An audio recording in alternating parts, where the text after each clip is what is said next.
ದೇಶ ವಿಭಜನೆಯ ಸಂದರ್ಭದಲ್ಲಿ ತಾವೊಂದು ಸ್ವತಂತ್ರ ದೇಶ ಅಂತ ಘೋಷಣೆ ಮಾಡ್ಕೊಂಡಂತಹ ಬಲೂಚಿಸ್ತಾನಕ್ಕೆ ಆಮೇಲೆ ಆಗಿದ್ದಾದ್ರೂ ಏನು? ಈಗ ಮತ್ತೆ ಬಲೂಚಿಸ್ತಾನದವರು ತಮ್ದೊಂದು ಸ್ವತಂತ್ರ ದೇಶ ಅಂತ ಘೋಷಣೆ ಮಾಡ್ಕೊಂಡಿದ್ದಾರೆ. ಅಷ್ಟೇ ಅಲ್ಲದೆ UN ಅವರು ತಮ್ದೊಂದು ದೇಶ ಅಂತ ರೆಕಗ್ನೈಸ್ ಮಾಡಬೇಕಂತ ಕೇಳ್ಕೊಂಡಿದ್ದಾರೆ. ಭಾರತದ ದೆಹಲಿಯಲ್ಲಿ ತಮ್ಮ ದೇಶದ ರಾಯಭಾರಿ ಕಚೇರಿಯನ್ನ ಪ್ರಾರಂಭ ಮಾಡೋಕೆ ಅವಕಾಶ ಮಾಡಿಕೊಡ್ಬೇಕು ಅಂತ ಭಾರತ ಸರ್ಕಾರಕ್ಕೆ ಮನವಿ ಮಾಡಿದೆ.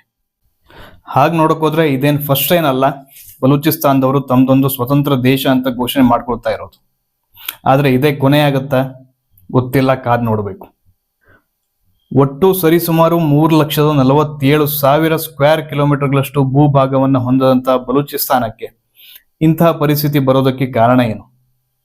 ತಾವೊಂದು ಸ್ವತಂತ್ರ ದೇಶ ಅಂತ ಗುರುತಿಸ್ಕೊಳ್ಳೋಕೆ ಇಷ್ಟೆಲ್ಲ ಸಂಘರ್ಷಗಳನ್ನ ಮಾಡಬೇಕಾಯ್ತಾ?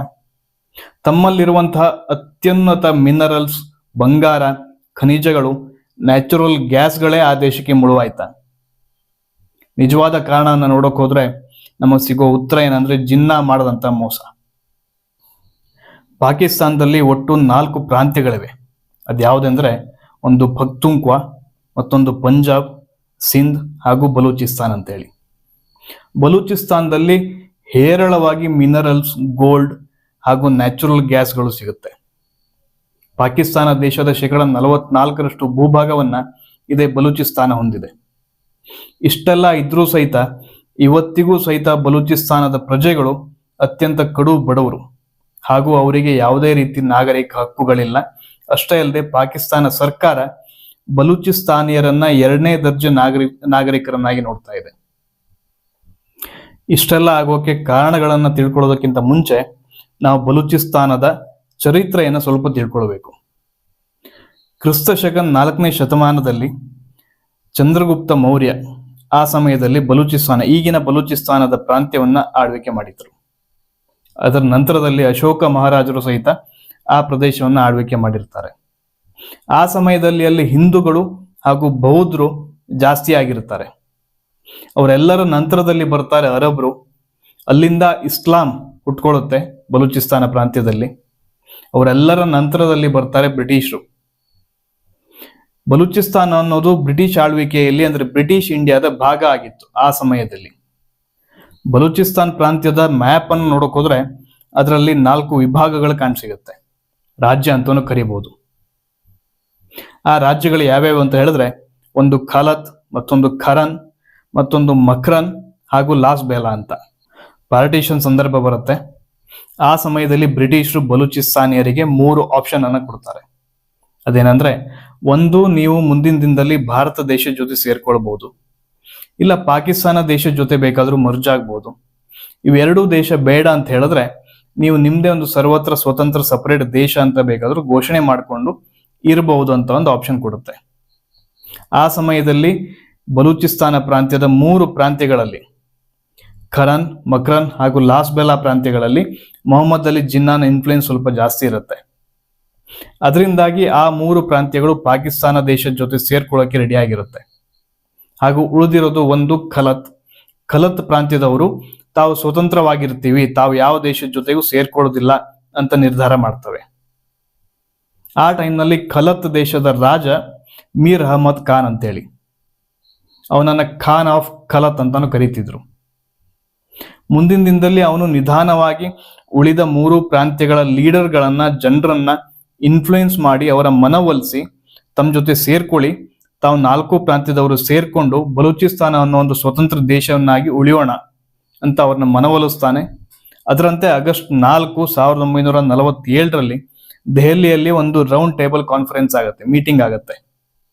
ಅದರಲ್ಲಿ ಮೌಂಟ್ ಬ್ಯಾಟನ್ ಇರ್ತಾರೆ, ಜವಾಹರ್ಲಾಲ್ ನೆಹರು ಅವರು ಇರ್ತಾರೆ, ಮೊಹಮ್ಮದ್ ಅಲಿ ಜಿನ್ನಾ ಅವರು ಇರ್ತಾರೆ, ಹಾಗೂ ಈ ಮೀರ್ ಅಹಮದ್ ಖಾನ್ ಅವರು ಭಾಗವಹಿಸಿರ್ತಾರೆ.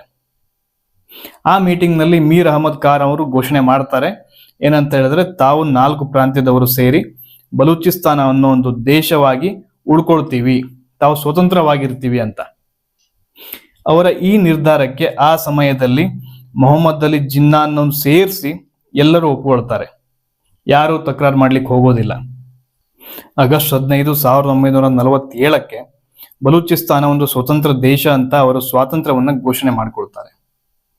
ಅಷ್ಟೆಲ್ಲ ಆದ್ಮೇಲೆ ಮೊಹಮ್ಮದ್ ಅಲಿ ಜಿನ್ನಾಗೆ ಬಲೂಚಿಸ್ತಾನ ದೇಶದಲ್ಲಿ ಇರುವಂತಹ ಮಿನರಲ್ಸ್, ಬಂಗಾರ ಕಾಪರ್ ಹಾಗೂ ಹೇರಳವಾಗಿ ಲಭ್ಯವಿದ್ದಂತ ನ್ಯಾಚುರಲ್ ಗ್ಯಾಸ್ ಮೇಲೆ ಕಂಡುಬೀಳುತ್ತೆ.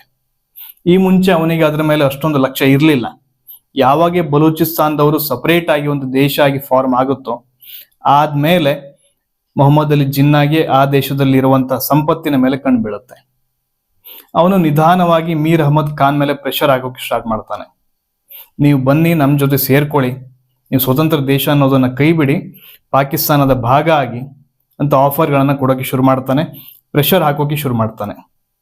ಜಿನ್ನಾ ನೀಡದಂತ ಈ ಆಫರ್ನನ್ನ ಮೀರ್ ಅಹಮದ್ ಖಾನ್ ತಿರಸ್ಕರಿಸ್ತಾನೆ ಹಾಗೂ ಉಳಿದಂತಹ ದೇಶಗಳಿಗೆ ತನಗೆ ಸಪೋರ್ಟ್ ಮಾಡಿ ಅಂತ ಕೇಳ್ಕೊಳ್ತಾನೆ, ಭಾರತವನ್ನು ಸೇರಿ. ಆದ್ರೆ ಆ ಸಮಯದಲ್ಲಿ ಬೇರೆ ಯಾವ ದೇಶಗಳು ಬಲೂಚಿಸ್ತಾನಕ್ಕೆ ಸಪೋರ್ಟ್ ಮಾಡೋಕೆ ಹೋಗೋದಿಲ್ಲ. ಅದರ ನಂತರದಲ್ಲಿ ಮೀರ್ ಅಹಮದ್ ಖಾನ್ ಅವರು ಪಾಕಿಸ್ತಾನಕ್ಕೆ ಬಲೂಚಿಸ್ತಾನವನ್ನ ಮರ್ಜ್ ಮಾಡೋಕೆ ಒಪ್ಕೊಳ್ತಾರೆ.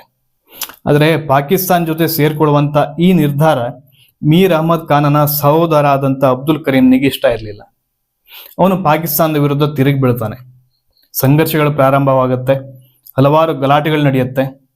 ಅದೆಲ್ಲದರ ನಂತರ ಕೊನೆಗೆ 226 ದಿನಗಳ ಸ್ವತಂತ್ರವನ್ನ ಬಲೂಚಿಸ್ತಾನದವರು ಕಳ್ಕೊಳ್ತಾರೆ. ಪಾಕಿಸ್ತಾನಕ್ಕೆ ಶರಣಾಗ್ತಾರೆ, ಪಾಕಿಸ್ತಾನ ದೇಶದ ಭಾಗ ಆಗ್ತಾರೆ.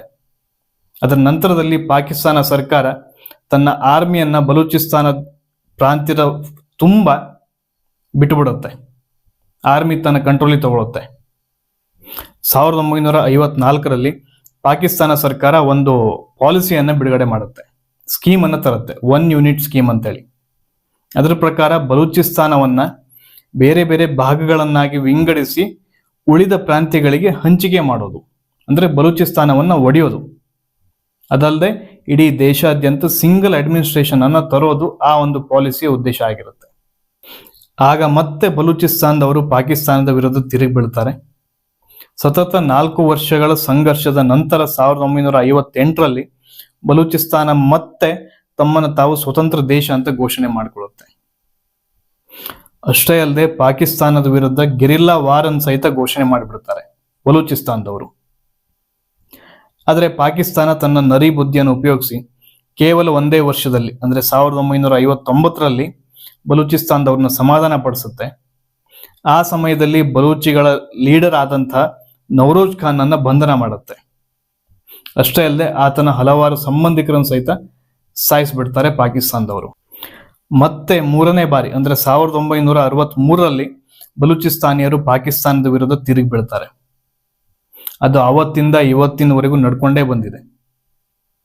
ತಮ್ಮ ಸ್ವತಂತ್ರಕ್ಕಾಗಿ ಪಾಕಿಸ್ತಾನದ ವಿರುದ್ಧ ಹೋರಾಟ ಮಾಡಿಕೊಂಡೇ ಬಂದಿದ್ದಾರೆ. ಪಾಕಿಸ್ತಾನ ಸರ್ಕಾರ ಮಾತ್ರ ಆ ಭಾಗದಲ್ಲಿ ಸಿಗುವಂತಹ ರಿಸೋರ್ಸ್ಗಳನ್ನ ಬಗದು ಮಾರ್ತಾ ಇದೆ. ಆದ್ರೆ ಅಲ್ಲಿ ನಾಗರಿಕರಿಗೆ ಯಾವುದೇ ಮಿನಿಮಮ್ ಸೌಲಭ್ಯಗಳನ್ನ ಕೊಡ್ತಾ ಇಲ್ಲ, ನಾಗರಿಕ ಹಕ್ಕುಗಳಿಲ್ಲ ಅವರಿಗೆ. 2ನೇ ದರ್ಜೆಯ ನಾಗರಿಕರನ್ನಾಗಿ ಅವ್ರನ್ನ ಟ್ರೀಟ್ ಮಾಡ್ತಾ ಇದೆ. ಇತ್ತೀಚಿನ ದಿನದಲ್ಲಿ ಬಲೂಚಿಸ್ತಾನದವರ ಹೋರಾಟ ಸ್ವಲ್ಪ ತೀವ್ರ ಗತಿಯಲ್ಲಿ ಆಗ್ತಾ ಇದೆ. ಈಗ ಒಂದು 2 ತಿಂಗಳ ಮುಂಚೆ ಒಂದು ಟ್ರೈನ್ ಅನ್ನ ಹೈಜಾಕ್ ಮಾಡಿದ್ದ ಸುದ್ದಿ ನೀವು ಕೇಳಿರ್ಬೋದು.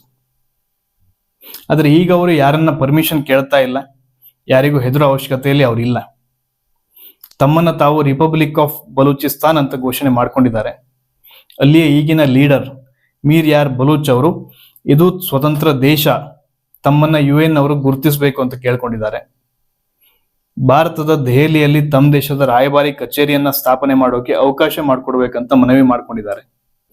ಆದ್ರೆ ಪಾಕಿಸ್ತಾನದವರು ಬಲೂಚಿಸ್ತಾನದವ್ರನ್ನ ಅಷ್ಟು ಸುಲಭವಾಗಿ ಬಿಡ್ತಾರಾ ಅನ್ನೋದು ಈಗಿರುವಂತ ಪ್ರಶ್ನೆ. ಪಾಕಿಸ್ತಾನ ದೇಶದ 44% ಭೂಭಾಗ ಇದೇ ಬಲೂಚಿಸ್ತಾನದ್ದಾಗಿದೆ. ಪಾಕಿಸ್ತಾನ ದೇಶದ ಹೈಯೆಸ್ಟ್ ಮಿನರಲ್ಸ್, ಗೋಲ್ಡ್, ಕಾಪರ್ಗಳು ಹಾಗೂ ನ್ಯಾಚುರಲ್ ಗ್ಯಾಸ್ ಇರುವಂತದ್ದು ಈ ಭಾಗದಲ್ಲಿ. ಅದರ ಇವತ್ತಿನ ಮಾರ್ಕೆಟ್ ವ್ಯಾಲ್ಯೂ ಸರಿಸುಮಾರು ಅಂದಾಜು $1 ಟ್ರಿಲಿಯನ್ ಅಷ್ಟು. ಅಷ್ಟೇ ಅಲ್ಲದೆ ಬಲೂಚಿಸ್ತಾನವನ್ನ ಫ್ರೂಟ್ ಬಾಸ್ಕೆಟ್ ಆಫ್ ಪಾಕ್ ಅಂತ ಕರೀತಾರೆ. ಹಲವಾರು ಬಗೆಯ ಹಣ್ಣುಗಳನ್ನ, ಡ್ರೈ ಫ್ರೂಟ್ಸ್ ಗಳನ್ನ ಬಲೂಚಿಸ್ತಾನ ಪ್ರಾಂತ್ಯಗಳಲ್ಲಿ ಬೆಳೀತಾ ಇದ್ದಾರೆ. ಇವಿಷ್ಟೇ ಅಲ್ಲದೆ ಮುಖ್ಯವಾಗಿ ಬಲೂಚಿಸ್ತಾನ ಪ್ರಾಂತ್ಯವು ಒಟ್ಟು 800 ಕಿಲೋಮೀಟರ್ಗಳಷ್ಟು ಕರಾವಳಿ ಭಾಗವನ್ನ ಹೊಂದಿದೆ ಅರಬ್ಬಿ ಸಮುದ್ರಕ್ಕೆ. ಅದೇ ಕಾರಣದಿಂದ ಅದನ್ನೇ ಲಕ್ಷ್ಯ ಇಟ್ಟುಕೊಂಡು ಪಾಕಿಸ್ತಾನದ ಮಿತ್ರ ದೇಶ ಆದಂತ ಚೈನಾವು ಚೈನಾ ಪಾಕ್ ಕಾರಿಡಾರ್ನ ಪ್ರಾರಂಭ ಮಾಡಿದೆ. ಹಾಗೇನಾದ್ರೂ ಪಾಕಿಸ್ತಾನ ಬಲೂಚಿಸ್ತಾನವನ್ನ ಕಳ್ಕೊಂಡ್ರೆ ಚೈನಾ ತನ್ನ ಫ್ರೆಂಡ್ಶಿಪ್ ಅನ್ನ ಬಿಟ್ಬಿಡುತ್ತೆ ಅನ್ನೋ ಒಂದು ಹೆದರಿಕೆ ಪಾಕಿಸ್ತಾನದಲ್ಲಿ ಇದೆ. ಬಲೂಚಿಸ್ತಾನವನ್ನ ಪಾಕಿಸ್ತಾನ ಕಳ್ಕೊಂಡ್ರೆ ಪಾಕಿಸ್ತಾನ ದೇಶದ ಮೇನ್ ಇನ್ಕಮ್ ಸೋರ್ಸ್ ಕೈ ತಪ್ಪೋಗುತ್ತೆ. ಕೊನೆಯದಾಗಿ ಪಾಕಿಸ್ತಾನದವರ ಕೈಯಲ್ಲಿ ಉಳಿಯೋದೇನೆಂದ್ರೆ ತೀರ್ಸ್ಲಿಕ್ಕೆ ಆಗದೆ ಇರುವಷ್ಟು ಮಾಡಿದಂತ ಸಾಲ ಮಾತ್ರ.